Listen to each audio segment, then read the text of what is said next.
The NTSB released the final report for American Airlines Flight 1632. Hi, I'm Morgan, and this is an aviation safety alert.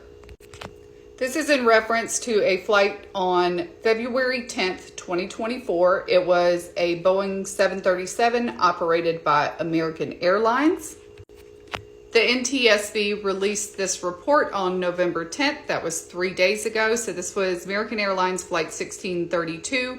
It was flying into Dallas-Fort Worth. There was a brake system anomaly shortly after landing in Dallas-Fort Worth. The brake system anomaly resulted in a loss of brake system effectiveness, which increased the stopping distance of this plane. It did come to a stop on a paved overrun south of the runway. This is a photo of the stopped plane. The report states that the crew reacted appropriately.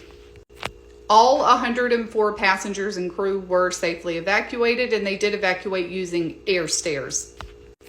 There was a scheduled modification of the airplane on February 6th. That was 4 days prior to the incident.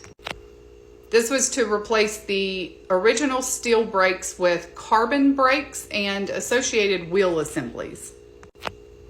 This was scheduled based on an engineering order in 2022, as well as a Boeing service bulletin. The modification that they were performing applied to certain 737s that were equipped with Goodrich or Honeywell steel brakes and wheels. The procedure that American used to replace this component was cited as being the cause. Following that information becoming known, Boeing added an information notice to the service bulletin. The notice was distributed to alert operators to the risk of crossing hydraulic hoses when reconnecting the flexible hydraulic hoses to the new flow limiters.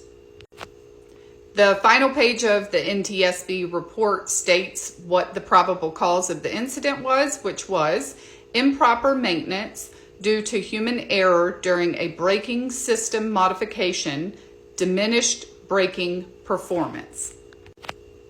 Contributing to the diminished braking performance was the lack of a functional check to verify the flexible hydraulic hoses and transducer wiring were connected correctly after the braking system modification.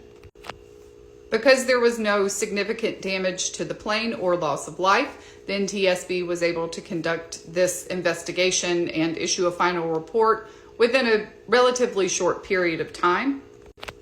The service bulletin issued by the manufacturer was also updated to reflect the incident to prevent further incidents like this from happening. As a whole, that is a pretty good update for an aviation safety alert.